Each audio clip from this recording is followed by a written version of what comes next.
President Cyril Ramaphosa will deliver the keynote address at a National Youth Day event at the Peter Mokaba Cricket Club in Polokwane, Limpopo today.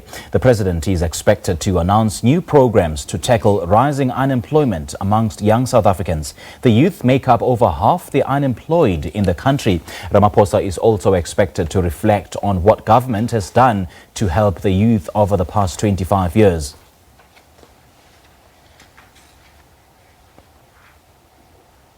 All right, we now cross to Sipho Stuurmans as our Sabc reporter, and he's out in Limpopo where President Ramaphosa is expected to deliver a keynote address. Let's say good morning to him. A very good morning to you, Sipho. Thank you so much for joining us. Tell us a bit more about what's happening now and what we should expect for the rest of the day.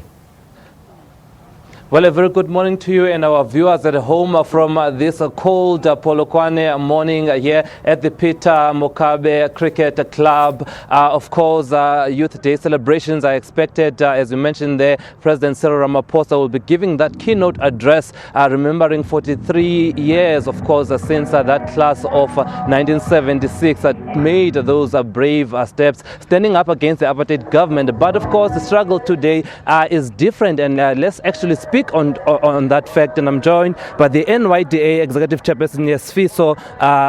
Thank you very much, Sipho. Just talk to us today. It's a different struggle for the young people of South Africa. What are they facing? What are the challenges? Well, good morning to you. And yes, indeed, today we celebrate the 43rd anniversary of those brave soldiers and fighters who fought for the liberation of this country. We've always said that the revolution has always been about young people. Today, we coming here is 25 years of our democracy. We look back on what the country has done for the last 25 years. We celebrate youth activism post-1994. As you said, President Cyril Ramaphosa will address us. But the big issue today, young people, many of them are unemployed. We want to hear the president talk about jobs. We want to hear the president talk about how is it that we can do to make sure that those young people that have got interest in entrepreneurship, they're able to, get an easy way in which government can assist them to actually become entrepreneurs. But on top of that, we've got a lot of young people that are unskilled. When you talk about unemployment, you talk about a lot of unskilled, job seekers, some of them discouraged. So we need to make sure that as a country, one, we introduce a compulsory national youth service program. Two, we ensure that all those young people, they become skilled so that they can actually become employable. All right, the unemployment rate amongst the youth, that is between 18 and 35, is standing at a staggering 55.2%. And analysts have said this is a ticking time bomb. What are you as the NYDA doing about it? It's been 10 years in existence. What role have you played? Well, by the way, the mandate of the NYDA is quite broad. One of the biggest aspects of our mandate is lobby and advocacy. Now, you'd remember that last year, on this very day, we had said to the president that you're sitting with 400,000 graduates who are unemployed.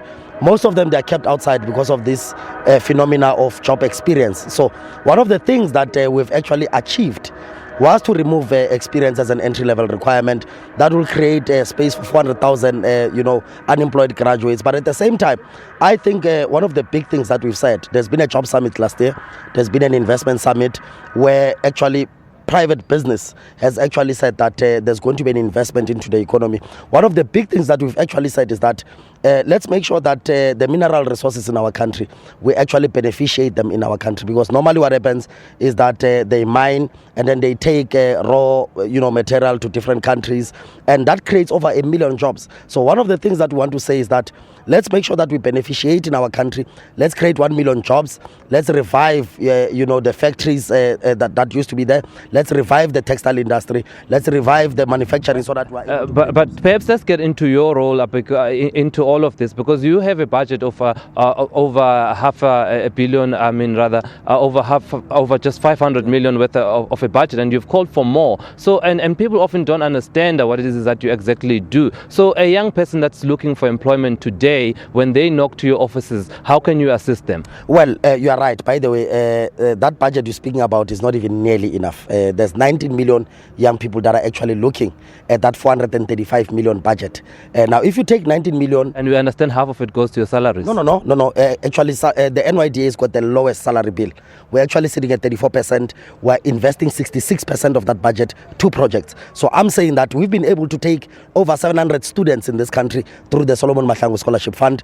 We've been able to invest over 120 million in the SMME grant funding program. We've been able to actually assist. We spend a lot of money on research. We are the ones who actually inform some of the policies in government. We've got a youth policy. We've got an integrated youth development strategy. But what we say, there's 19 million young people. There's 435 million. That's only 20 rands per young person in this country. That budget must be able to be increased. The NYDA, by the way, is doing very well. It's one of the best run institutions in the country. We're getting 5 consecutive clean audits. We're doing very well. But we're saying that let's inject money into youth development in this country so that we're able to reach more.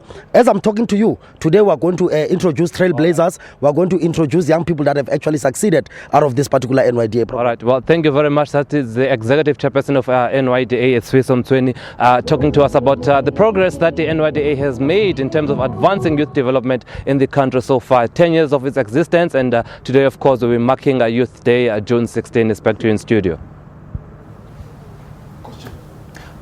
All right, Sipho, thank you so much for joining us. We'll certainly be touching base with you throughout the day.